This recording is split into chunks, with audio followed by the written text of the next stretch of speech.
നമസ്തേസ്തു മഹാമായേ ശ്രീപീഠേ സുരപൂജിതേ ശംഖചക്രഗദാഹസ്തേ മഹാലക്ഷ്മി നമോസ്തുതേ.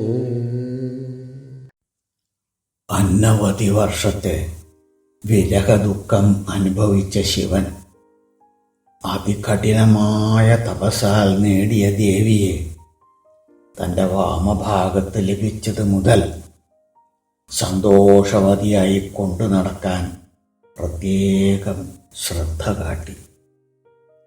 ശിവന് എപ്പോഴും വിജനമായ സ്ഥലമായിരുന്നുവല്ലോ ഇഷ്ടം. തൻ്റെ പ്രിയതമയോടൊത്ത് എവിടെയെങ്കിലും വിജനമായൊരു സ്ഥലത്ത് താമസിക്കാൻ വേണ്ട ഏർപ്പാടുകൾ ചെയ്യാൻ നന്ദിയെയാണ് ഏൽപ്പിച്ചത്. ഈ സമയത്ത് ലോകത്രാണത്തിന് തക്കമുള്ള കൈക്കരുത്തും കരളുറപ്പും ആശ്രിതവാത്സല്യവും ബ്രഹ്മചര്യത്വവും ചേർന്ന ഒരു സൽപുരുഷബീജം ശിവനിൽ ഉത്ഭവിച്ചു. യാതൊരു മഹാശക്തിയുടെ സാന്നിധ്യം കൊണ്ടാണോ ബ്രഹ്മാണ്ടങ്ങളുടെയും സർവചരാചരങ്ങളുടെയും സൃഷ്ടിസ്ഥിതി സംഹാരങ്ങൾ നടന്നുകൊണ്ടിരിക്കുന്നത്, ആ മഹാപുരുഷനായ ശിവനും ലോകജനനിയും ഒന്നു ചേർന്ന് ലോകം നിറഞ്ഞുള്ള പ്രാണശക്തിയെ ഏകാഗ്രീകരിച്ച് ഉണ്ടായ രതിക്രീഡ പുരോഗമിക്കാൻ തുടങ്ങി. ഹരന്റെ ബീജം ഉൾക്കൊള്ളുന്നതിന് ഗിരിജയുടെ ഗർഭപാത്രം ഒട്ടും പ്രാപ്തമായിരുന്നില്ല. ദേവിയുടെ വീര്യത്തിൽ സംയോജിച്ചുണ്ടായ പുരുഷൻ പരാക്രമശാലിയായ ഭൈരവനായിരുന്നു. പുരദ്വാരത്തിൽ തന്നെ വസിച്ച് തുണച്ചുകൊള്ളണം എന്ന മാതൃശാസനത്തെ അനുസരിച്ച് ഭൈരവൻ പുരദ്വാരത്തിൽ കാവലായി തുണയ്ക്കാൻ തുടങ്ങി. ലോകോപദ്രവകാരിയായ താരകാസുരനെ വധിക്കാൻ അതിസമർത്ഥനായ ഒരു ദിവ്യജീവന് വേണ്ടതിലും അധികം ഉൽപാദന ശക്തിയുള്ള ശിവരേതസ് വീണ്ടും ഉത്ഭവിച്ചു. അത് അഗ്നിയുടെ ശിരസിലാണ് ചെന്ന് പതിച്ചത്. ആ രേതസിന്റെ ഭാരം താങ്ങാൻ അഗ്നിദേവൻ ഒട്ടും പ്രാപ്തനായിരുന്നില്ല. അതിനാൽ ആ രേതസിന്റെ കുറേ ഭാഗം ശരവണത്തിൽ ത്യജിക്കുകയാണ് ഉണ്ടായത്. അഗ്നിയിൽ പതിച്ച ശിവശക്തി കനകമായി മാറി. ശരവണത്തിൽ പതിച്ച കുറേ ഭാഗം വായു ഭഗവാൻ വഹിച്ചുകൊണ്ടുപോയി 6 കൃത്രികകളുടെ ഗർഭപാത്രത്തിൽ പ്രവേശിപ്പിക്കുകയാണ് ഉണ്ടായത്.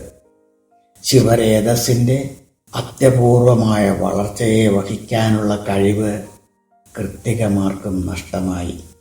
കൃത്തികമാർ ആ ഭ്രൂണങ്ങളെല്ലാം ഒത്തുചേർത്ത് ഒരു പെട്ടിയിലടച്ച് ഗംഗയിൽ ഒഴുക്കിവിട്ടു.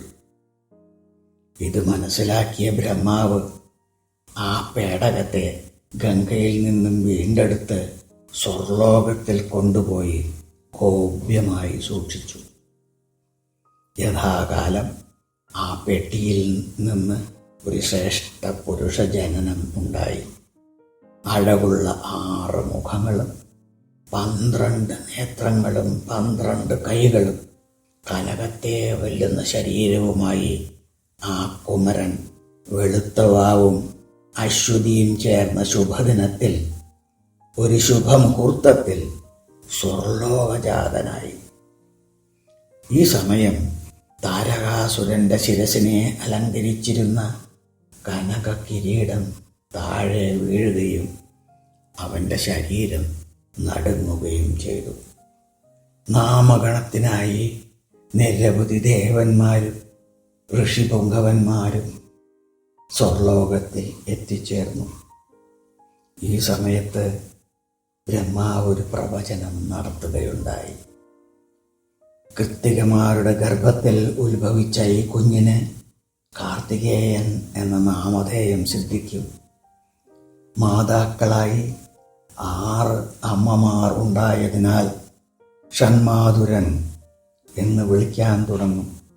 ഈ കുഞ്ഞ് താരകാസുരനെ വധിക്കാൻ അവതരിച്ചവനാകയാൽ താരകാരാതി എന്നും പല പല കാരണങ്ങളാൽ കുമരൻ, ക്രൗഞ്ചധാരുണൻ, സ്കന്ദൻ, ശിഖിവാഹകൻ മുതലായ നാമങ്ങളാൽ അറിയപ്പെടും എന്നായിരുന്നു പ്രവചനം.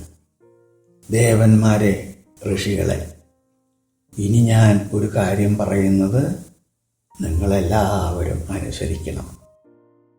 ഈ കുമരൻ ജനിച്ച വിവരം താരകാസുരനെ വധിക്കുന്നത് വരെ ഇവൻ്റെ അച്ഛനമ്മമാർ ഒരു കാരണവശാലും അറിയാൻ ഇടവരരുത്.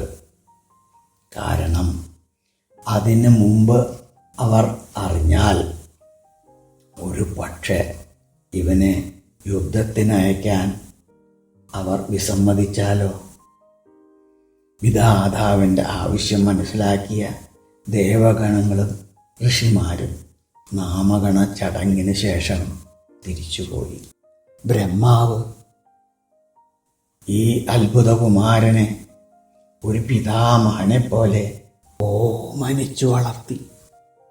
രണചതുരനായി ഭവിക്കുന്നതിന് വേണ്ട അസ്ത്രാഭ്യാസങ്ങളും മനസ്ഥൈര്യം വർദ്ധിക്കുന്നതിനായി സകല ശാസ്ത്രങ്ങളും ശിവകുമാരനെ അഭ്യസിപ്പിച്ചു. സൂതൻ കഥ തുടരുന്നു. സംസാര ദുഃഖം അകറ്റുന്നതായ ഉമാസുത ഉത്ഭവം നിങ്ങൾ കേട്ടില്ലേ? മഹാത്മ്യമേറിയ ഈ കഥയെ ഹൃദയവിശ്വാസത്തോടു കൂടി കേൾക്കുകയോ പഠിക്കുകയോ ചെയ്യുന്നവർക്ക് പുത്രമിത്രാദികളോടുകൂടിയ ഈ സംസാരയാത്രയിൽ അനർത്ഥങ്ങളൊന്നും സംഭവിക്കുന്നതല്ല. പുത്രനില്ലാത്ത ദമ്പതികൾ ഈ കഥാഭാഗം മനസ്സറിഞ്ഞ് കേട്ട് ഷൺമുഖനാഥനെ പ്രാർത്ഥിക്കുന്നതായാൽ സുരപുത്രൻ സംജാതമാകുന്നതാണ്. ഇത് കേട്ട എല്ലാവർക്കും മംഗളം ഭവിക്കട്ടെ. ആനന്ദരൂപിണി ആതങ്കഹാരിണി വാനവപൂജിതേ കൈത്തൊഴുന്നേ. അംബികേ ചണ്ഡികേ ശ്രീലളിതാംബികേ നിൻ പാദയുഗ്മത്തിൽ കുമ്പിടുന്നേ.